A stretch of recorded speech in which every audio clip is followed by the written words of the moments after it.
Good evening. Welcome to the Graduate Center and to this evening's Lloyd Old and Constance Old lecture. I'm David Olin, Interim Associate Provost and Dean for Academic Affairs here at the Graduate Center, and I hasten to add, a member of the music faculty. The Graduate Center is the principal doctorate-granting institution of the City University of New York, offering more than 30 doctoral degrees from anthropology to urban education and housing more than 30 research centers. We are a community of 7,000 students, scholars, and researchers dedicated to the idea that learning is a public good.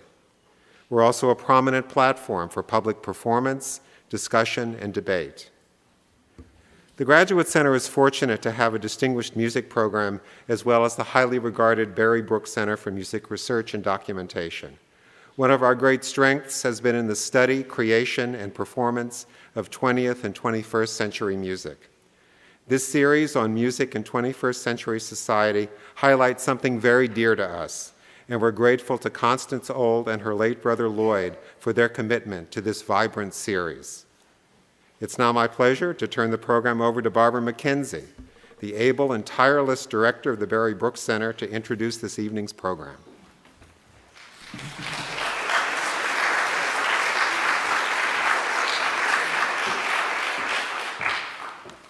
Thank you, David, and good evening, everyone. As David mentioned, my name is Barbara Dobbs McKenzie, and I'm director of the Barry S. Brooke Center for Music Research and Documentation. And it's my great pleasure to join David in welcoming you all here to the Graduate Center for the fourth lecture in our annual series, Music in 21st Century Society. First, let me briefly introduce our center to you. The Brooke Center is a scholarly facility closely associated with the music programs, the doctoral programs in music here at the Graduate Center. Its objectives are to provide a setting for wide-ranging research and documentation activities in music, and to disseminate the results of its activities to the scholarly community and the world at large through publications, conferences, exhibitions, and public events such as tonight's. Currently, there are 10 projects at the Brooke Center, comprising the study of Iberian music, musical life in New York City in the second half of the 19th century, French and Francophone musical cultures, the history of music as represented in art images, free reed instruments, the composer Yannis Xenakis, and the lecture series Music in 21st Century Society, of which tonight's event is the fourth. The Brooke Center also houses Répertoire International de Littérature Musicale, more commonly known as RILM, which publishes RILM Abstracts of Music Literature, the world's leading online index to writings about music. Now on to tonight's event. The Brooke Center series, Music in 21st Century Society, aims to present talks and debates by major cultural figures addressing the changing consumption, creation, contexts, and valuations of music in today's society. The series is inspired and supported by Constance Old and her brother, the late Dr. Lloyd Old. For years, the Olds shared a passion and curiosity about the role of music in contemporary society, and this series is an outgrowth of that interest. Sadly, Dr. Old died in 2011, a few months before the series was inaugurated in April 2012 by the late, great Charles Rosen. But his sister, Constance Old, has steadfastly carried on the series since then. The second lecture took place in the spring of 2013 with the eminent music writer and critic Paul Griffiths. And last fall, the incomparable Philip Glass appeared on this stage in conversation with another remarkable musician, Claire Chase. For tonight's event, the fourth in our series, we're very honored to have David Harrington, founder of the world-renowned Kronos Quartet, in conversation with the host and managing editor of NPR's On the Media, Brooke Gladstone. I would like to thank our wonderful donor, Constance Old, who's here tonight and who makes this series possible. Please join me in thanking her for bringing this evening to all of us.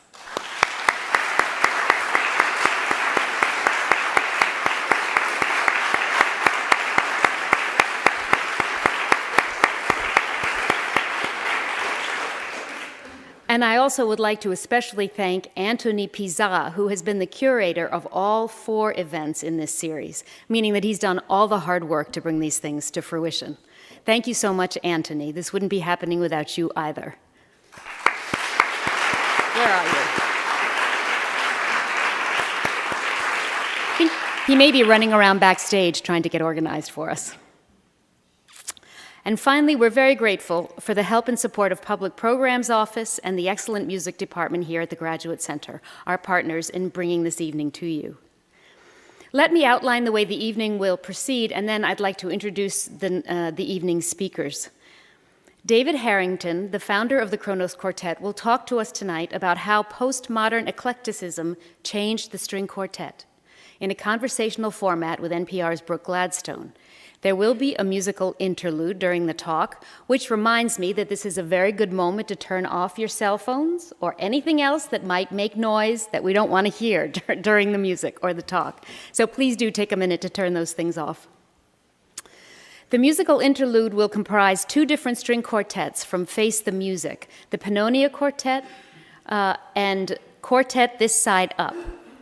And they'll play a couple of pieces for us. We'll hear a piece commissioned by the Kronos Quartet called Pannonia Boundless by the wonderful contemporary composer Aleksandra Vrebalov, who's here with us tonight also. And we will hear three movements from Paris Lavidis String Quartet No. 2. And he will also be the first violinist in that performance, the composer will be. Finally, Brooke Gladstone will moderate a question and answer session with the audience. So now it's my great pleasure to introduce our esteemed speakers this evening. Brooke Gladstone is, of course, very well known as a journalist. She's currently the host and managing editor of the award-winning NPR news magazine On the Media. An expert on trends in the press, Ms. Gladstone has contributed many articles to national newspapers, magazine, blogs, and much more, including the Washington Post, the Boston Globe, The Observer, and Slate. She's appeared on TV in such shows as PBS's Bill Moyer's Journal and The Colbert Report, and is the recipient of 2 Peabody Awards, a National Press Club Award, an Overseas Press Club Award, and many others. In addition to her wide-ranging journalism, she's also very engaged with and knowledgeable about music, having written a number of record reviews, liner notes, including for recordings of the Kronos Quartet, and appeared in talks such as tonight's. We are indeed fortunate and thrilled to have her here at the Graduate Center this evening. And now our guest of honor, violinist David Harrington founded the world-renowned Kronos Quartet in 1973. It is not overstating the case to say that the Kronos Quartet has had a huge impact on music in our society, including on the core repertoire of the string quartet and on our conception of what a so-called classical concert is, in part by including all kinds of music in their concerts, from pop to world music, from early music to jazz, from tango to the avant-garde, from medieval Armenian lamentations to contemporary Icelandic indie rock, and much more. The Kronos, which was founded and has been shaped by David Harrington through these decades, are dedicated to commissioning new works and collaborating with contemporary artists. He and his players have, in fact, introduced over 600 new works to the repertoire. From 2003, Harrington has been involved in the so-called Under 30 project, commissioning a new work each year by a composer under 30 years of age.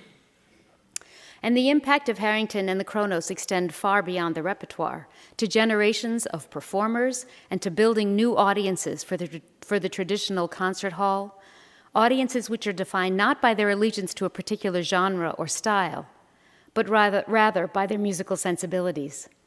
The influence on musical repertoire, performance, and audience has been enormous. And now, without further ado, please join me in welcoming David Harrington and Brooke Gladstone.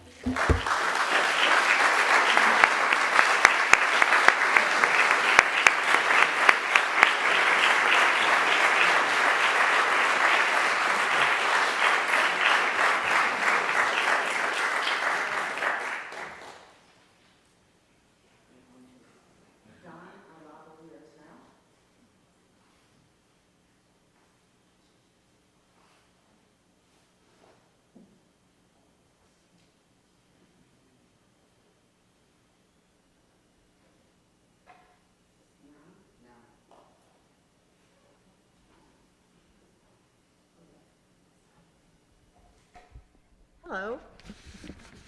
Can you hear us okay? Are we too loud? Okay. David, say something. 1, 1, 1, 1, 1. Okay. So, I've known David for a long time, but it is really an interesting experience to have a long conversation with him in front of a lot of people. And I think I'm going to find out a lot of things that I never knew before. So here's a question that I should have asked you years ago. You once said that your whole interest in music started with a single chord. Now, you started playing when you were 9 years old? So what was the chord? The chord I'm talking about, my interest in the string quartet started after I became a member of the Columbia Record Club. I was Columbia Record Club. How's Let me that? move it a little higher up. All right. Okay. How's that? 1, 2, 3. All right. You know what? I'm just going to hold it. Okay. All right. So, in 1961, I was reading a biography of Beethoven. And I got to the place where the biography was dealing with the late quartets. Well, I'd never heard a late quartet. And right at that time, Columbia Records released the Budapest Quartet, performing all of the Beethovens. And if you sent in a penny, you got to choose 5 records. And I sent penny? a Really? penny. Yes, yeah. And then your parents are stuck for all the records. It was a pretty good marketing thing, actually. But one of the choices was a late quartet, and so I, among several other recordings, I chose the late quartet, Opus 127 of Beethoven. And so a couple weeks later, it arrived. And in addition to hearing Isaac Stern do this and Bernstein do this, I heard the Budapest Quartet play Opus 127. And that opening chord has remained this incredibly powerful force in my life ever since.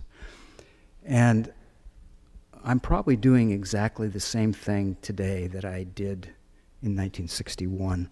What I did is I went down to the public library and I checked out the score and the parts to the Beethoven and called up some friends, and we got together in a practice room at the University of Washington, and I remember giving the cue for the opening chord, and for about 1/10 of a second, it sounded like the record.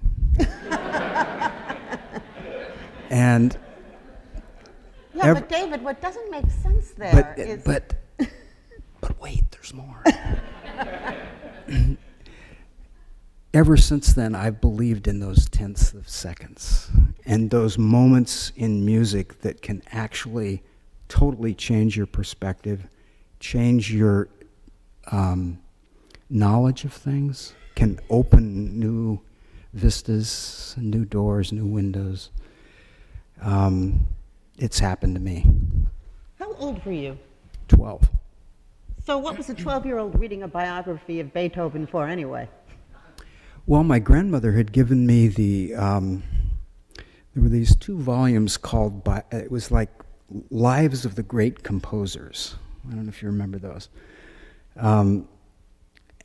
I can't remember the author. David Ewan was one of the authors, and there was another author. And I used to go to sleep reading these. I don't know, I've just found them interesting, and especially guys like Schubert and Mozart and Wagner, and I just was interested. And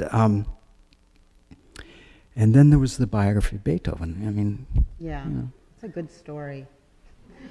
But here, so now you've set up the situation where a young man, a boy, might understand that there's transcendence in these brief moments. But certainly you did not devote your life to the canon, the very people you were reading about. You went in a completely different direction, and having known you for so long, I know that though you are very soft-spoken and slow to anger, you have sinews of steel.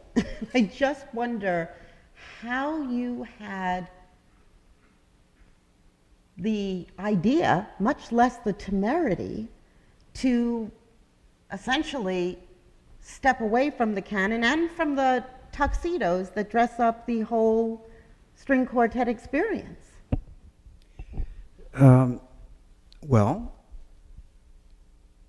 here's what happened.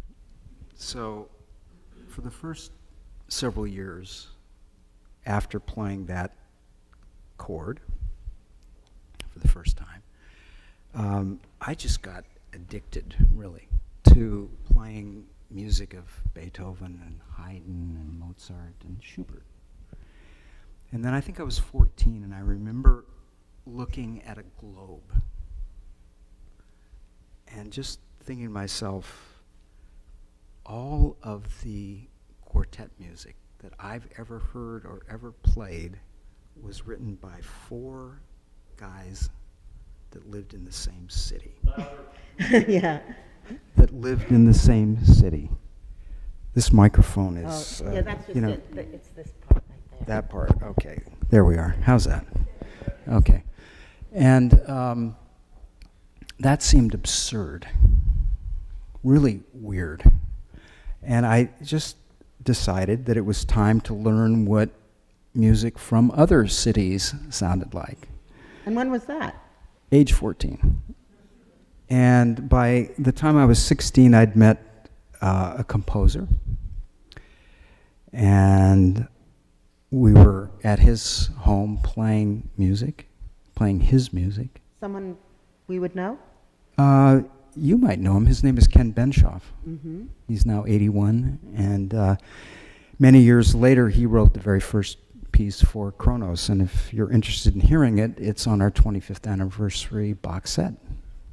It's called Traveling Music.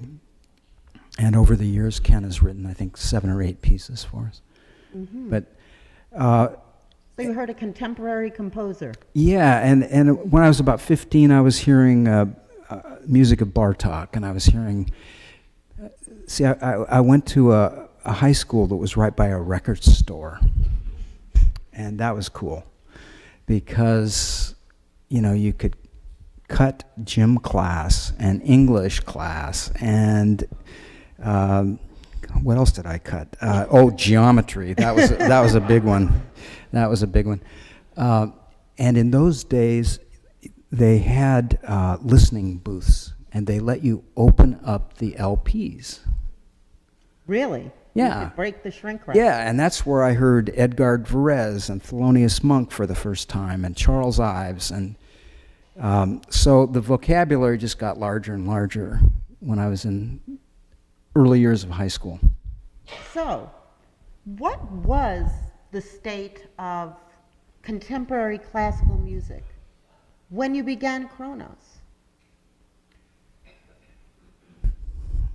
That's really hard to add. I can put it this way. My wife and I have been together for a long time, and on our very first date, we shared records. Okay, she gave me 2 of her favorite records, and I gave her 1 of my favorite records. And so the relationship has proceeded on those lines. Yeah, No. yeah. She gave me a Bob Dylan and a Joan Baez. Okay. I gave her the lyric suite of Alban Berg. And so we each listened that night independently, and we had another date the next day. And I got all these points for being totally bizarre. And I think maybe I'm still getting those points even today sometimes. But fast forward to 1973, when Kronos eventually had our first concert. The music we played was Bartók, Webern, Hindemith, and an older piece of Ken Benshoff's that I'd played when I was in high school. And Regan, my wife, came to that concert. There were 8 other people in the audience. 5 of them were my family members.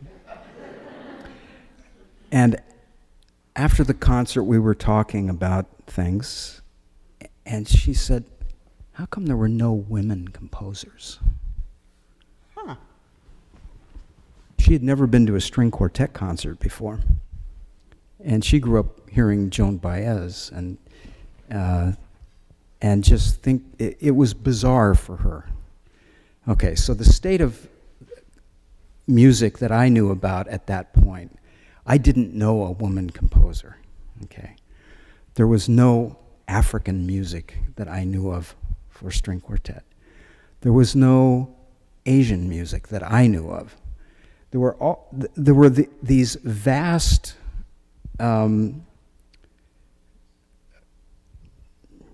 blank spots in musical information that I didn't even know how to find out about.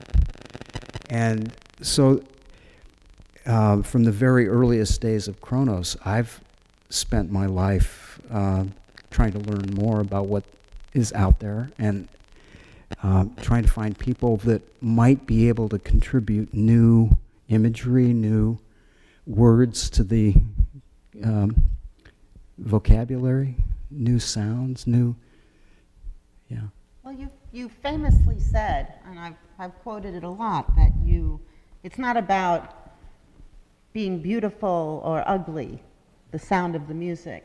It's about kicking ass and telling the whole story. And I guess that's what you mean about those great blank spaces of information that you wanted to fill in. And you have from every single continent. And you have about every single mood. And there doesn't seem to be, at least that I can think of, any area, whether it's Jimi Hendrix or it's Bollywood or it's Tuvan throat singing, that you haven't explored in one way or another, in a profoundly respectful way, but also in a way that transforms it, because it is a collaboration. And I wonder sometimes, do you sit at night, when you're sleepless, do you think, there must be some Antarctic music that I just have to get to? Well, there's all kinds of sounds going on within the ocean. And one thing I've discovered is we can, there is so much to learn, and there's so many things. I could live to be 500 years old, and there would not be a lack of new things that could be done in this medium. So while I think the early history of the string quartet gave us this amazing foundation. I mean, if you think what Haydn, Mozart, Beethoven, and Schubert gave to the string quartet in about 77 years, maybe 78 years, 1750 to 1828 when Schubert died. It's one of the most amazing artistic foundations that any art form has. It's truly amazing. And what I've hoped to do is to use the power of that foundation and the emotional scope that so much of that early music has, and extend it. And of course, composers have been inspired by that foundation. I mean, shortly after that, then there was Schumann, and there was Brahms and Mendelssohn, and there was Debussy and Ravel and Bartok and Webern and Berg and Schoenberg, and later there was Terry Riley and Morton Feldman and Steve Reich, and One of my favorite albums of yours is called Early Music, and it's a sort of seamless interweaving of ancient music, or early music, and contemporary music that, in which you hear the relationships profoundly, and they play off each other. It's one of many amazing records you've done. How has it changed? It strikes me that initially the emphasis was on contemporary music, people working right now who never had an opportunity to play. How many pieces have you commissioned over the years? 870 some. 870. There are some composers, many composers, I would imagine, who would never have ever been heard but for Kronos Quartet. And there are others who had a brief moment and disappeared until you found them again, something they will readily and gratefully concede. Do you feel like it's your job to ensure that the voices of contemporary composers are heard? I was thinking about that today. What is a musician's job? And I think our first job is to be kind of inhabit as fully as we can the realm of notes. And to me, a musical note, is like an opportunity. It's an opportunity for a composer to give us their sense of the universe, their sense of wonder, their sense of music. And for a performer, it's an opportunity to make that note better than we did the last time. Okay? And I think that every musician in the world tries to do that. And for an audience, there's this slight chance that one of those notes might be that E flat major chord, or some other musical moment that can totally change your life and propel you into something you never thought you would be able to be a part of. And we need all three of those elements. We need the person that has that. This microphone's driving me nuts here. But anyway, we need the person that has the original experience. We need the performers, but we need the audience. And I think of myself, increasingly, I think of myself as a member of the audience. And I don't really think of myself as a violinist. In fact, it's quite a few years. I deal with the violin, but for me, my instrument is the string quartet. I want to roll this back now. I know that there's a unique relationship every artist has with every audience member, and that as a function of art, you want to make every note better than before. But you're looking for those notes in particular places, and you always have, since the beginning.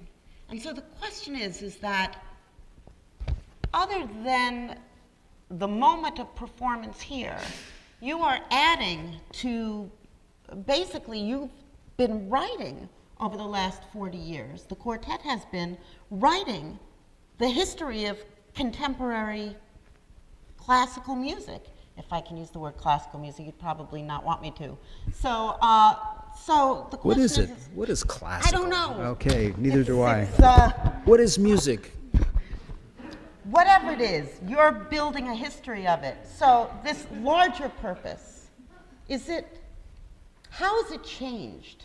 It hasn't been the exact same for 40 years.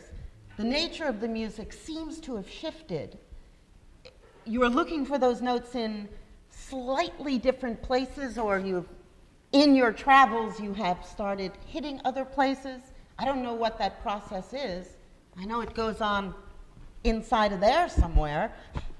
Well, I think the process that I have is to try to keep my ears open, no matter what happens in life. And sometimes it's hard to do, and sometimes, it'd be great if the audience always flew to San Francisco. I know. I It- don't know how you do that. It would be really cool if that were to happen. Then the jet lag could be somebody else's problem. But that's not the way it is. But having jet lag can be a really good thing for a musician because you can't sleep. You can't sleep. But you can listen.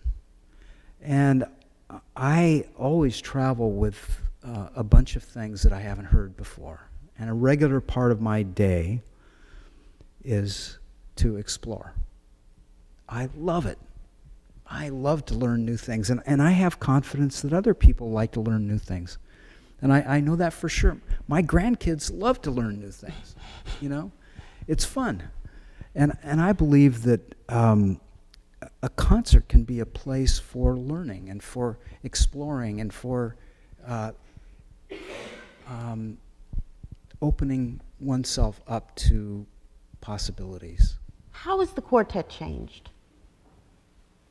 Well, I think each piece we've ever played has changed us. And it changes the idea of what a concert can be. So in November of 1973, when we played our first concert, there was I mentioned all the things some of the things that didn't exist in our music. And so over the years, I've tried to find ways of bringing elements that hadn't been there before into our concerts. And every once in a while, there's a piece that gets written that changes what's available to us and what Give me an example. Well, I guess I should say that in summer of 1973 is when I first heard Black Angels on the radio. Right at that point. That's a piece by George Crumb George that Crumb. was inspired in part by the Vietnam War. I think he said that there were all sorts of crazy things in the air, and it made its way. They found their way into the music, Yes. which had all sorts of crazy things in it as well. Well, they're not that. Shouts They're and- not that yeah. crazy. Not in retrospect. Right. And what he actually said, just to be really precise, he said there were strange things in the air. Terrifying things.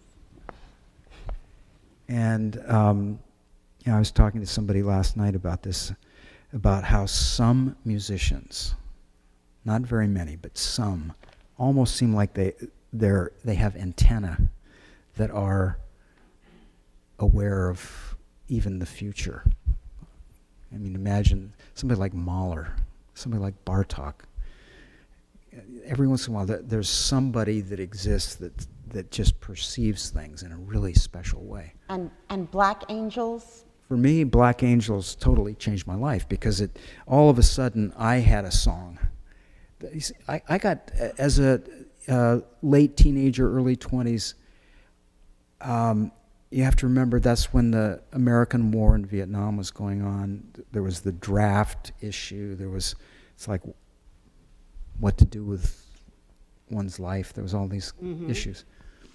And we had just come back from a year in Canada, and we had the radio on late one night, and all of a sudden, this music came out of the radio. And I'd never heard anything like it. And it brought together many things for me. It brought together the world of Jimi Hendrix.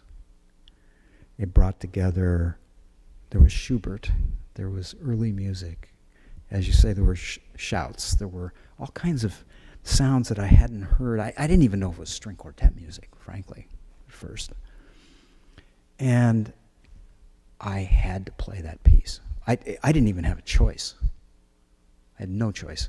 I was magnetized to this.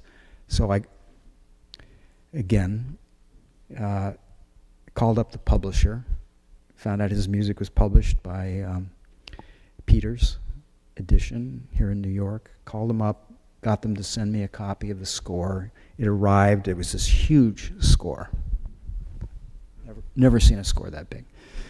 And I realized, okay, in order to play this, I had to get a group going that was going to really be serious. And we started out rehearsing 5 days a week. From the very first rehearsal, it was 5 days a week. And that year we played Black Angels for the first time. And so that formed the sort of approach that the quartet would take from that time on? Well, another thing about Black Angels is it required amplification. And the very first time we ever played Black Angels, each one of us in the group was our own sound engineer. And I just made sure I was the last one to check the sound, and then I turned the whole thing up loud, really loud. And it took us many years before we actually had our own traveling sound engineer, before that was financially possible or we even knew somebody that could do it well. And it was Different Trains by Steve Reich that he wrote in 1988. And when we started playing that frequently on a tour, we realized we needed to have our own sound engineer. And so Kronos became a quintet at that point. And shortly after that, it was clear that the concert halls we were playing in had absolutely no visual impact at all. There was no production quality. And so we had begun to play in nightclubs in San Francisco, in places where there was cool lighting, and then we'd go to a concert hall somewhere, and there'd be 4 different colors of chairs and fluorescent lights that we were playing, and it just didn't seem like we were making a presentation. And so we decided to change that. And every little thing that's happened along the way has been a result of trying to focus the music, focus the audience on the music, to make concerts that seemed more fun, more interesting, had more elements of the world that we were learning about. We've been very consistent, actually, about those things. Yeah.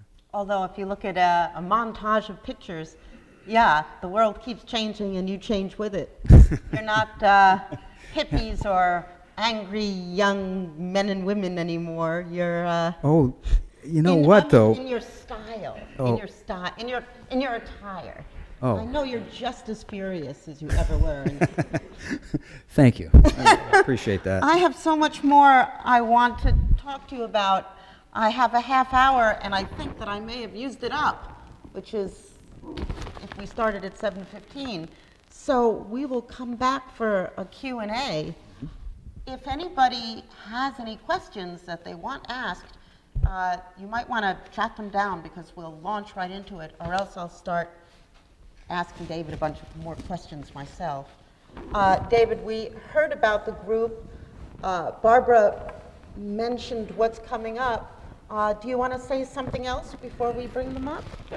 Sure. I'd like to say that the Pannonia Quartet is a group that was named after a piece that was written for us by Aleksandra Vrebalov. Am I going the right way? Right there, okay. And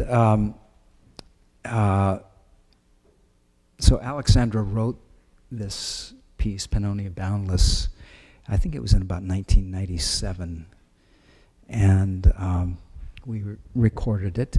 And the Pannonia Quartet is going to come out and play Pannonia Boundless for us. And it's been a huge thrill for the members of Kronos to be involved with this group over the years now. Face the Music? Face the Music, yeah. Face the Music is a national treasure that exists here in New York and is the really the result of the dedication and the vision of Jenny Unterkaufler. Mm-hmm.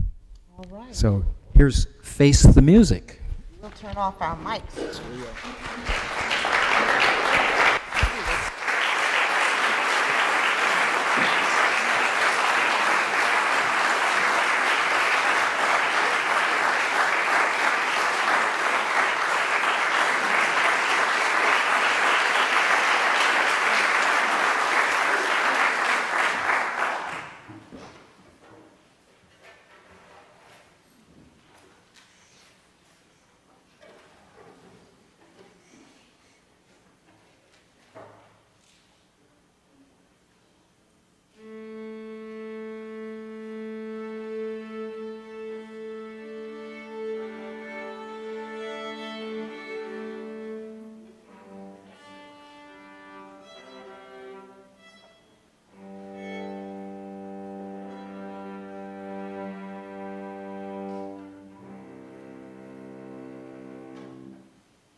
Before we bring out the next quartet, I just want to take a moment to talk about a phase of the Kronos Quartet that we haven't talked about. You've worked with those musicians, right? They're brilliant. That was brilliant. Thank you. And I wanted to talk about Adam. And because I know there was a time in your life when you thought the quartet would run its course and you'd shut it down. And you don't feel that way anymore. Yeah. Well, in April of 1995 is when my son died. And for the longest time, there simply wasn't any music inside. There was silence. And eventually, I was able to play a concert, and that was a very weird concert because it's almost like the notes were replacing notes that had been inside before. It was it's hard to describe it really, and so it will almost be 20 years. It almost is 20 years now since then, and He would have been 36?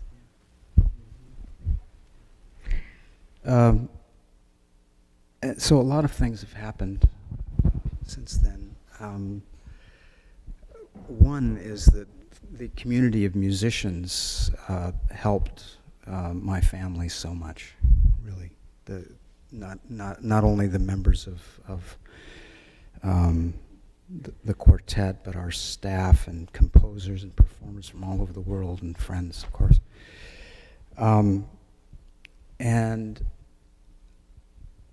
I think that certain events totally change everything, and that happened. And eventually, it became clear to me that the work that I should do, that I had to do, not only had to do with attempting to be certain that this art form was vital, but that also there might be a way to move things in direction of working with the next generations of players. You've thrown yourself, I don't even know how you had anything left to throw, frankly, given the schedule that you have and the, it seems like 24/7 listening you do, but you managed to eke out so much training time. And this is something that you've said, the reverberations of Adam's death seem to have increased rather than diminished with the years, and rather than having the idea of shutting the quartet down, you seem to have shifted into a kind of frenzy to keep it going. I mean, not necessarily the quartet, the Kronos quartet, but an entity like it that is in touch with what's going on around the world at that moment. Well, what I've discovered is that my Adam feels most alive for me when I'm discovering new things, when I'm working with kids, when I'm exploring music that I've never been a part of that might be useful to members of my family, to our audience, to other players. You know, it was really great to hear this piece. When I was their age, I was the youngest member of the audience at quartet concerts, and I always sat in the front row. And now at my age, I get to sit on stage and listen. I mean, this is really cool, I have to tell you. And so we just heard this wonderful group. Can you just give us a sentence about the group we're about to hear? Yes, well, okay, we're going to hear Quartet This Side Up, and they're going to be playing music by their first violinist, Lavidis. And I haven't heard most of this piece yet, so I get to learn something new too. Here we are. Quartet This Side Up. Come on out, guys. Sorry for changing the program.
Questions?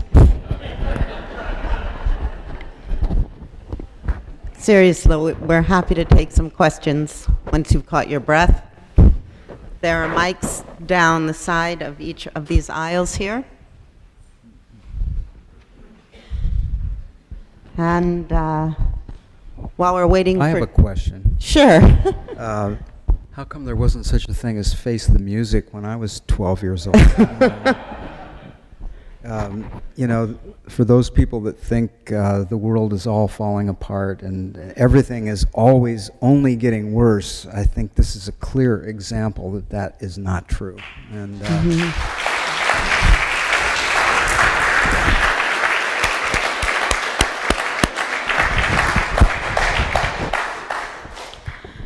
Now, this is not a commercial announcement, but you have created an organization to train, to expose kids to this kind of music, to show them how to play it, how to recognize it.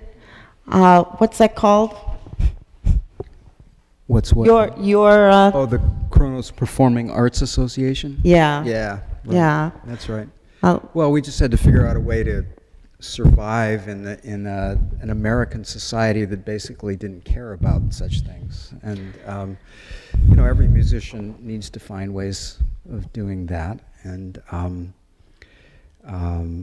in fact, one of the things we're going to be doing tomorrow is talking to some of the parents of these kids to give them confidence, the parents that is, that music is an important thing and that it's a good thing and that they can, these kids will, the world needs more musicians, not less. Musicians, as a community worldwide, I can say that musicians are setting examples for peaceful solutions to things in the world. And there's not a lazy musician in the world. These kids work really hard. you'd never know. Yeah. You would never know. And I think music is it's the best thing humanity's ever come up with, is in my opinion. And there's a question over here. Let's see. Good evening. Can you hear me? Yes. Is that okay? Thank you. It's just an honor to be in your presence, both of you. I want to say I'm an enormous admirer of your entire life and what you shared with us tonight. Your personal story too was extremely moving, and thank you. And Ms. Gladstone, I don't think I could exist without NPR in my life. So anyway, I wanted just to ask, how did Face the Music come together with you? How did you learn about them? That's a good question. This was about 3 years ago, and it occurred to me, and this is okay. Here's what happened, and I was saying to someone earlier today that ultimately so many things come from personal experiences. So it was in January of 2003 that I became a grandfather for the first time. And that was absolutely a miraculous moment. And a lot of young musicians have asked me whether they should be parents, should have kids. And I've always said to every one of them, I said, I can't answer that question for you. I said, but after January of 2003, what I've been able to say is that everybody in the world ought to be a grandparent. So you need to figure it out for yourself, And so what also happened is, as you know, that was right when the George W. Bush administration was plotting the second invasion of Iraq. And I got incredibly depressed. So there was ecstasy on one side, and there was total fear for my family, for many families at that point. And even a violinist could have told you what was going to happen. Even a violinist. And being gone 6 months a year from my family became a big challenge for me personally, and I really began to question whether what I was doing was in any way helpful to anybody. And I didn't share this with the other members of the quartet. I shared it only with my family. And then I realized I needed to talk to somebody that had a perspective that might be helpful. And I thought of all the voices I'd heard in my lifetime. And I realized the person I needed to talk to was Howard Zinn. And a friend of mine, David Barsamian, had interviewed Howard many times.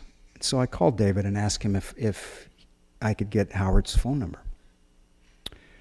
And within an hour, I was on the phone I was actually shaking like this, calling Howard Zinn. What was I going to say to him? Well, Howard's wife, Roz, answered the phone. And it became the easiest phone call I ever made in my life, because she said, Kronos, oh, we've been fans for 20 years, and Howard will be home in an hour, and he'd love to talk to you.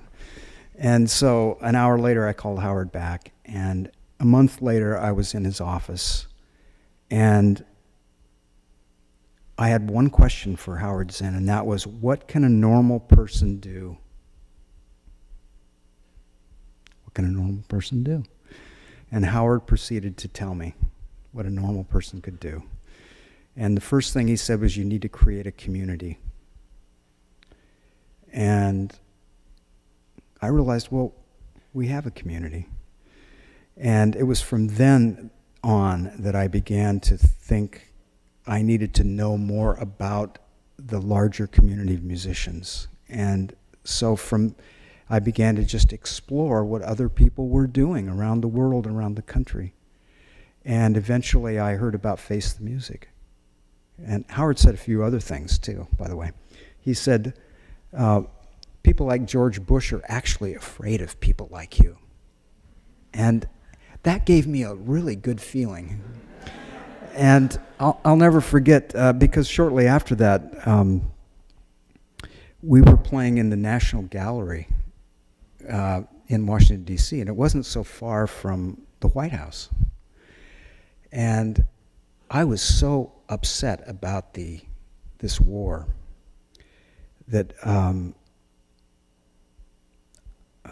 I went back to what I think is one of the great mythical performances of all time, and that's Jimi Hendrix's performance of the Star-Spangled Banner at Woodstock.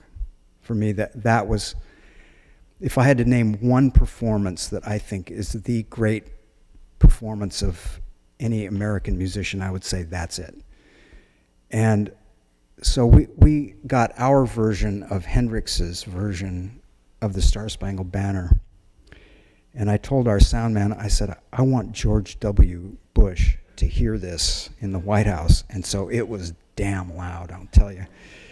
And we tried our best. I don't know if he heard it or not, but we tried. I don't know if I answered your question. Did it? Oh, okay. All right. I think that basically one would extrapolate that you want to basically inculcate the next generation with Howard Zinnian fervor, but I don't think that's really what you mean. Or it is. Well, eventually Howard joined us at Carnegie Hall for alternative radio, and you may know that we dedicated the Floodplain album to Rosalind. And the last time I ever saw Howard, I was able to hand him that album, and what a beautiful relationship we had with him. Really beautiful, and kept you in the world of music. So well, you know what? Your had a husband great dinner. Fred gave me many years earlier. Gave me I.F. Stone's phone number, and I had it in my wallet for years, and I did not call I.F. Stone. I did not. By the time I got the courage to do it, he was ill. And I decided I'm not making that mistake again. That's one thing musicians do. They learn from their mistakes, you know? We have to. We'd get booed off the stage if we didn't. And so I did learn that lesson, and I called Howard as soon as I got his phone number. Any other questions for David? Oh, here comes someone. We hear a lot about how particularly chamber music audiences are getting older and nobody is coming, and the future of the field is very bleak. And I'm wondering, what is your experience as you travel all around the world with the audiences that you attract? And do you have any advice for presenters to bring new and younger audiences into their halls? Well, my experience is that our audience is getting younger and younger. And as I'm getting older and older, that's really cool. And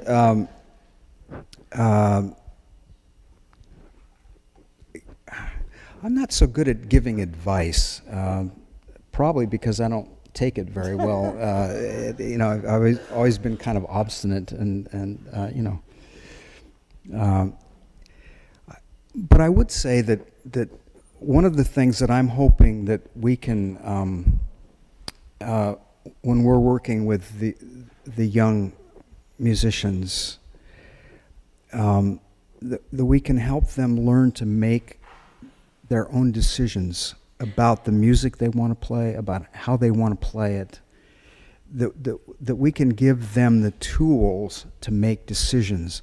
And I think the more groups out there that can have an internal identity, and that their audience knows exactly where they're coming from and why they're there.